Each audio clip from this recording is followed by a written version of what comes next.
A paz do Senhor Jesus, querido aluno da Escola Bíblica Dominical. Eu sou o evangelista Janderson Nascimento e estou segundo vice-presidente da Assembleia de Deus aqui em Vitória da Conquista, a igreja que é pastoreada pelo pastor Davi Oliveira Boa Sorte. E hoje, gente boa, a gente chegou aqui na classe dos jovens, na lição de número 2, que vai tratar um tema muito especial. Nós estamos analisando o livro de Atos dos Apóstolos. Gente, que coisa linda! Capítulo 2, hoje, versículo 1 ao 13, e a gente vai tratar sobre esse recebimento de poder. O tema de hoje é: e todos foram cheios do Espírito Santo. Ah, você que está chegando hoje pela primeira vez, gente boa, aproveita, se inscreve no canal, passe a ser um dos nossos alunos. Eu vou ter o prazer de te receber por aqui. Deixa aí o likezinho, o joinha, porque com isso, ó, você ajuda muito a gente a falar de Jesus, a apresentar a palavra de Deus. Também aproveita aí, coloca seu comentário, eu fico muito feliz em te ter por aqui, tá? Pega essa lição, joga nos grupos de WhatsApp aí, todo mundo que você conhece, joga nos grupos da igreja, da galera aí.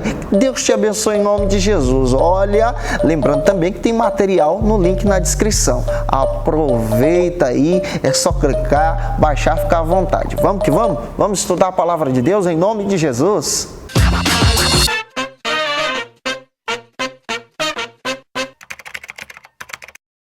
Hoje nós chegamos na lição de número 2 aqui da classe dos jovens. E a lição de hoje vai tratar especialmente do capítulo 2 de Atos 1 ao 13. Nós estamos analisando esse perfil, esse derramar do poder de Deus sobre a vida dos apóstolos e, claro, vamos tirar muita lição para aplicar na vida da gente também. Perceba uma coisa, que iniciando essa lição, apresente aos seus alunos o texto bíblico para os seus alunos. Ô, gente boa, você é servo da palavra. Não se esquece também que a sua lição possui 3 objetivos. Dá aquela olhadinha básica para você não fugir do assunto. Dá uma olhadinha também que a sua lição hoje tem 3 pontos. Ponto a ponto da lição é importante ser apresentado, tá? E eu acredito que Deus vai te usar muito. O primeiro ponto da aula de hoje vai tratar sobre o seguinte assunto aqui na Escola Bíblica Dominical: a expectativa para a promessa. Esse é o primeiro ponto da lição aqui da classe dos jovens.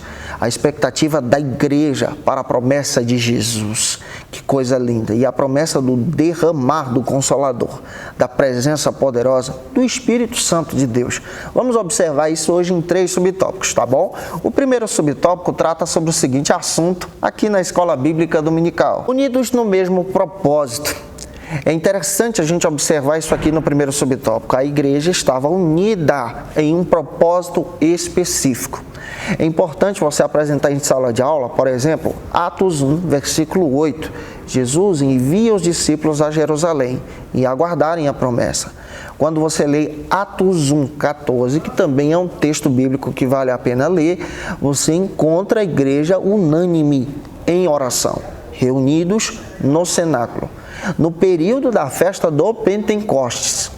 E de acordo com Atos 1, 24 e 25, em oração, eles separaram então Matias para substituir Judas e permaneceram no cenáculo buscando ao Senhor e aguardando a promessa. De acordo com a própria Bíblia, há poder então na unidade. Quando a igreja se une em oração, Deus responde.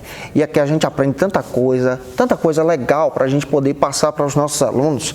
A gente percebe que a igreja primitiva buscava o Senhor em unidade, em oração, perseverava buscando a presença de Deus. E como a gente precisa retornar a esses princípios, a gente precisa, como crente, buscar a Deus em oração. Quando tu lê Atos, por exemplo, capítulo 1 até o 28, você vai perceber que em todo Atos você vai encontrar um pilar da igreja que é conhecido como pilar da oração. O povo começa com oração e continua o livro inteiro com oração. Para separar, por exemplo, pastores, eles estão orando. Para enviar alguém para a obra missionária, eles estão orando. Para poder ver Deus responder com milagres, com cura e poder do Espírito Santo, eles estão orando. A igreja, a liderança da igreja era envolvida em oração. E a gente precisa aprender esse princípio. A unidade da oração. Isso é fantástico aqui, aguardar o Senhor em busca, em poder, em graça. Vamos avançar então para o segundo subtópico, que vai tratar sobre o seguinte assunto aqui no ponto número 1 da nossa classe. A oração é indispensável para o cumprimento da promessa. Esse é o segundo subtópico. Você percebe que Atos fala de oração. É um livro que fala de busca, obra missionária, de crescimento, de ensino da palavra, mas também fala de oração. E a oração, ela é primordial para a gente poder receber a promessa de Deus. Quando você olha para a própria Bíblia, você percebe que a igreja de Atos buscava o Senhor em oração. Você percebe, por exemplo, Atos capítulo 2, o povo está orando, aguardando a promessa. Quando você olha para esse recebimento da promessa em Atos 2, você percebe que esse povo continua orando em todo o Atos. Atos capítulo 3, está escrito que a igreja, a liderança da igreja, ia para o templo orar. E é interessante que, indo orar, Deus respondeu com oração. Atos capítulo 4, a igreja é perseguida, é presa, o povo ora, o povo de Deus ora, Deus balança o lugar, ele sente a presença de Deus de uma maneira fantástica. Atos capítulo 5, alguém se infiltra no meio da igreja com mentiras, tentando enganar o próprio Espírito Santo de Deus, e a igreja, pelo poder de oração e revelação da palavra, eita glória, o povo de Deus recebe resposta de oração. Capítulo 6 de Atos, você percebe que para separar novos líderes, sabe o que a igreja faz? Ora e separa então os diáconos para que os apóstolos se dediquem à oração e ao ensino da palavra. Você olha para a Bíblia, em Atos capítulo 7, você percebe que o povo de Deus está orando. Estevão está orando, é um homem que expõe a palavra, mas também um homem de oração e tem os céus abertos diante dos seus olhos, mesmo diante da perseguição. Atos 8, Filipe vai para Samaria e prega a palavra de Deus, fala de Jesus, ora pelas pessoas e Deus responde. Olha que coisa linda. Quando você olha para o texto bíblico, um dos sinais que Deus daria para o próprio Ananias é que Paulo seria encontrado em oração em Atos 9. Atos capítulo 10, Pedrão, gente boa, está orando, buscando a presença de Deus e orando, Deus dá a visão para o próprio Pedro, para a abertura da pregação do Evangelho para os gentios. Quando você olha para a Bíblia, Atos 13, você descobre que a igreja está orando para separar missionários. Atos 16, os missionários estão sendo perseguidos em Filipos, Paulo e Silas se levantam à meia-noite e sabe o que eles fazem? Oram, buscam a presença de Deus. Então, em todo Atos você vê a igreja orando. Atos 28, para a gente poder finalizar aqui, porque senão a gente empolga, você percebe também que o próprio apóstolo Paulo, depois de um naufrágio, sabe o que ele faz? Ele ora e intercede para aqueles que sobreviveram na ilha de Malta e Jesus cura. A oração é pilar da igreja. A oração é fundamental aqui.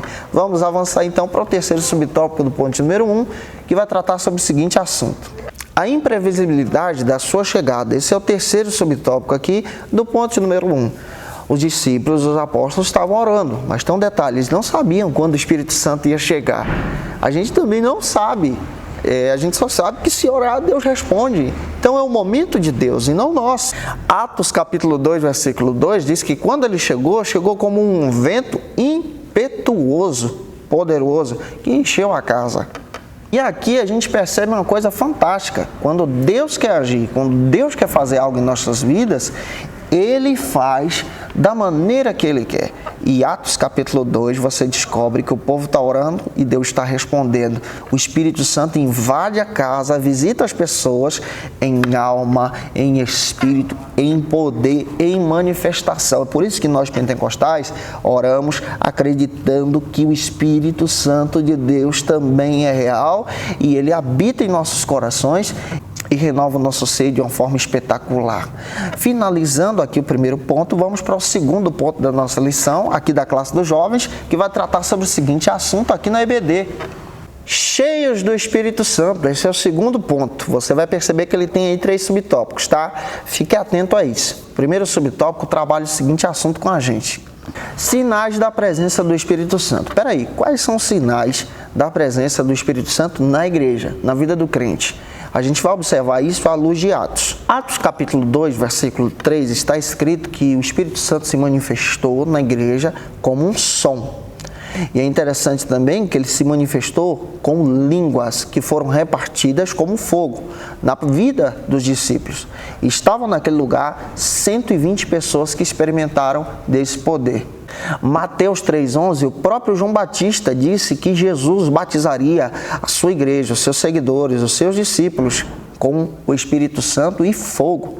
E é interessante que essa manifestação que acontece em Atos aqui é esse batismo de transformação, é esse batismo de poder, é esse batismo de capacitação de Deus, esse sinal que é recebido pela igreja. E na visão do próprio João Batista, na sua profecia, você percebe que ele entendia que o fogo era o fogo da purificação dos pecados daquela geração. O próprio João Batista pensava assim, e o fogo é símbolo aqui em Atos também de purificação, de pureza, de limpeza. Para receber o Espírito Santo a gente precisa estar puro. E quem é que purifica a gente? Jesus. E João disse, ele vai batizar vocês com o Espírito Santo e com fogo. Finalizando aqui o primeiro subtópico, vamos para o segundo do ponto número 2, que trata sobre o seguinte assunto. Falando em outras línguas, é interessante a gente destacar algo aqui no segundo subtópico. Nós do movimento pentecostal precisamos entender muito bem que o dom das línguas é conhecido como outras línguas ou línguas espirituais. E a gente compreende, à luz da palavra de Deus, que esse dom é dado por Jesus. Outra coisinha que a gente precisa compreender que é diferente até dos movimentos carismáticos. O movimento carismático, ele chega a dizer que a pessoa pode receber o batismo com o Espírito Santo, é só aprender, é só treinar, embolar a língua e receber. Não funciona assim. Pela palavra de Deus, de acordo com Atos, em oração, e Deus dá a quem Ele quer. Então é um dom dado e não aprendido e ensinado. Outra coisa que você percebe também à luz da palavra de Deus, os dons espirituais das línguas não foram somente para aqueles dias, mas são reais para hoje também. O movimento pentecostal, no início do século XX, faz questão de testemunhar isso. William Seymour, ele chega a testemunhar isso e ele ora. Os próprios missionários, fundadores da Assembleia de Deus, os missionários suecos, eram homens e mulheres de Deus cheios da presença do Espírito Santo e falavam em novas línguas. Você encontra, por exemplo, artigos daquela época de 1917 aqui na Assembleia de Deus, no Brasil. Você encontra o povo de Deus publicando em jornais e falando sobre a doutrina, dizendo que o Espírito Santo é concedido daquele que ora, aquele que busca e aquele que pede. E é interessante a gente entender isso aqui. E as línguas são uma manifestação sobrenatural desse transbordar do Espírito Santo na vida do cristão. E o movimento pentecostal defende, ensina que a evidência de um cristão batizado com o Espírito Santo não é somente a salvação. Alguns movimentos, outras igrejas têm outras perspectivas, a gente respeita, e é interessante a gente entender aqui algo que é específico. A gente entende que a salvação é um processo, a gente busca o Senhor, aceita Cristo, processo da salvação. A santificação e busca do Espírito Santo é outro processo. O cristão precisa buscar a santificação em oração, pedindo a Deus o batismo com o Espírito Santo, porque aí está a manifestação desse transbordar, dessa intimidade, dessa essência que eu estou tendo com Cristo. Então, a gente entende muito bem que o cristão é salvo em Jesus, aceita Cristo como Salvador, mas o cristão precisa buscar também o batismo com o Espírito Santo como evidência. Finalizando aqui o segundo subtópico, vamos para o terceiro, que vai tratar sobre o seguinte assunto: alcançando outras nações. Esse é o terceiro subtópico. Um pequeno detalhe aqui no capítulo 2 de Atos dos Apóstolos. Quando tu lê a partir do versículo 5 a seguir, você vai perceber que naquele dia de Pentecostes existiam lá várias nações. São narrados aqui, me parece que 15. E você vai perceber que todos escutaram na sua nacionalidade, na sua origem, o povo de Deus sendo batizado com o Espírito Santo, falando em outras línguas, de maneira que eles compreendiam na sua língua de origem, na sua língua materna. O movimento pentecostal, ele trabalha isso também. A gente precisa compreender que os teólogos que estudam essa questão das línguas compreendem muito bem que as línguas espirituais são manifestação real do Espírito Santo. E um pequeno detalhe, as línguas são dadas para um objetivo missionário. Quando você estuda, por exemplo, a história do movimento pentecostal, você percebe que um sinal, que uma evidência que confirmava que a pessoa foi chamada chamada para a missão é o batismo com o Espírito Santo em línguas. Você percebe os missionários sendo batizados e avançando o mundo para testemunhar. Agora, quando a gente estuda esse fenômeno das línguas, a gente descobre que há uma manifestação aqui que se relaciona com o texto bíblico também. Por exemplo, existem as línguas que nós ensinamos e trabalhamos muito bem, que são as línguas conhecidas pelo homem. Por exemplo, há a divisão entre glossolalia e xenolalia. Xeno fala de línguas e idiomas conhecidos pelo homem, ou seja, Jesus pode batizar pessoas com o Espírito Santo, sem que essa pessoa tenha estudado ou ouvido falar daquela língua. Jesus vai lá e batiza ela com o Espírito Santo para que essa pessoa glorifique o nome do Senhor. E Atos está dizendo isso, xenolalia. E existe também o outro fenômeno que nós chamamos de glossolalia. A glosso é desconhecida. A glosso, na realidade, ela trabalha essas línguas que nós também adoramos. Por exemplo, o próprio Mensageiro da Paz, edição de 1930, tem um testemunho lá que faz questão de dizer que um dos missionários que estavam evangelizando a região da Amazônia, pregando o evangelho, naquela época era perseguido por causa do catolicismo. Uma coisa que acontece naquela região, um testemunho.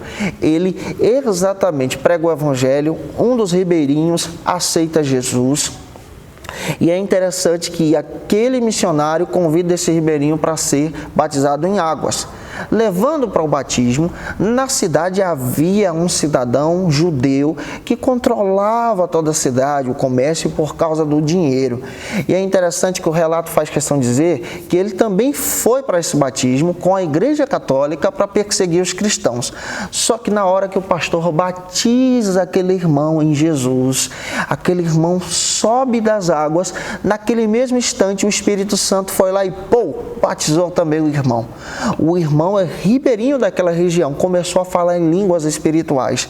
E é interessante que ninguém entendia a não ser uma pessoa, o judeu que estava ali. Aquele irmão foi batizado em hebraico, sem saber, sem nunca ter estudado.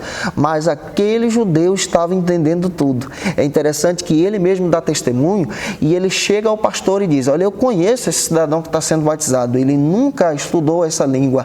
Como ele está falando essa língua que é sobrenatural, essa língua que é da minha origem?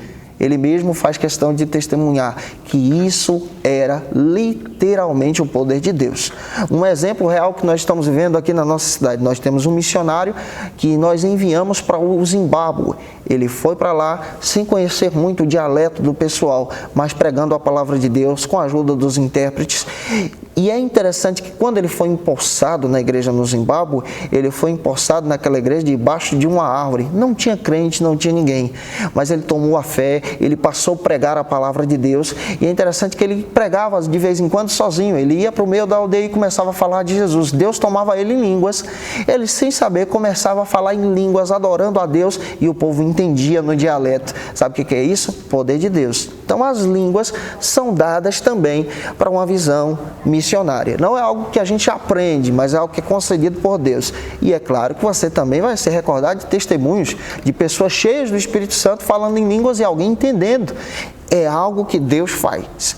É um fenômeno que a própria palavra de Deus apresenta. Existe a glossolalia, que é sem interpretação, é aquela que a gente experimenta também no culto, e existe o fenômeno da xeno.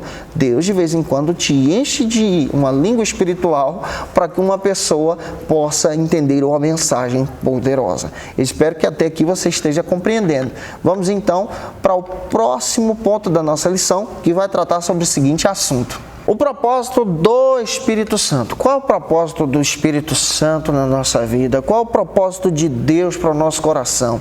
Vamos observar isso em 3 subtópicos aqui na classe dos jovens. O primeiro subtópico trata sobre o seguinte assunto: toda pessoa nascida de novo, ela tem o Espírito Santo. Isso aqui a gente precisa entender. Quando você aceita Cristo, você passa a ser morada do Espírito Santo. templo de Deus. De acordo com 1 Coríntios, capítulo 6, versículo 19. Então, o cristão aceitou Jesus, ele é morada do Espírito Santo. O Espírito Santo, ele então passa a habitar no coração do cristão. De acordo com Romanos 5:5, está escrito que isso é concedido pelo amor derramado de Deus em nossas vidas. Então, aceitou Jesus, ele recebe agora uma bênção espiritual, que é a presença do Espírito Santo na sua vida. E isso é tão interessante que Tiago, capítulo 4, versículo 5, faz questão de dizer que quando alguém se converte a Jesus, o Espírito Santo habita e sente ciúmes dessa pessoa. Olha que coisa linda. Vamos avançar então, entendendo um pouco mais sobre isso, agora no segundo subtópico, que a gente vai tratar um assunto importante aqui. O batismo com o Espírito Santo é um revestimento de poder. Esse é o segundo subtópico. Quando você aceita Jesus, você passa a ser habitado pelo Espírito Santo. Mas agora, o batismo é aquilo que eu estou dizendo para você, é um transbordar, é uma capacitação maior, ele vem a partir da santificação.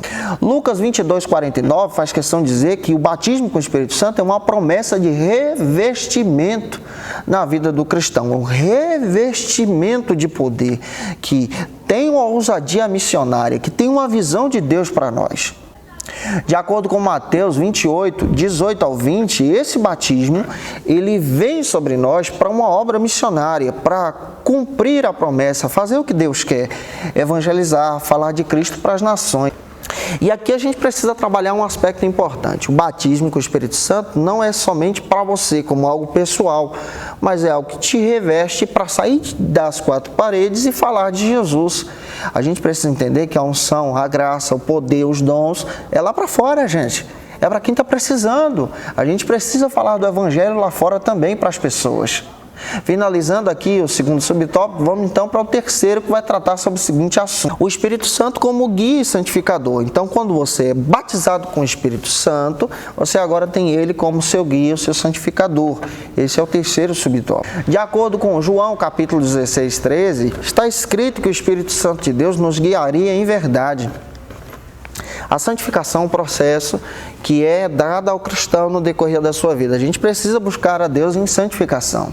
E o Espírito Santo de Deus, ele nos unifica a Deus, nos aproxima do Senhor. Então, em todo tempo, eu como cristão, preciso estar buscando a presença de Deus. Olha que coisa real, que coisa maravilhosa que a gente está aprendendo aqui. Gente, eu espero que Deus esteja falando com você. Então, você entende que o batismo com o Espírito Santo é um segundo processo de santificação, de acordo com o que o movimento pentecostal entende. Que Deus em Cristo te abençoe. A aula de hoje a gente trabalhou sobre essa questão de recebimento de poder. Você se converte, você é habitação. Você busca o Senhor em santificação para ser revestido. Que Deus fale com você. Até a próxima aula, se Deus quiser. Um beijo, gente, no teu coração, em nome de Jesus. E um grande abraço e a paz do Senhor.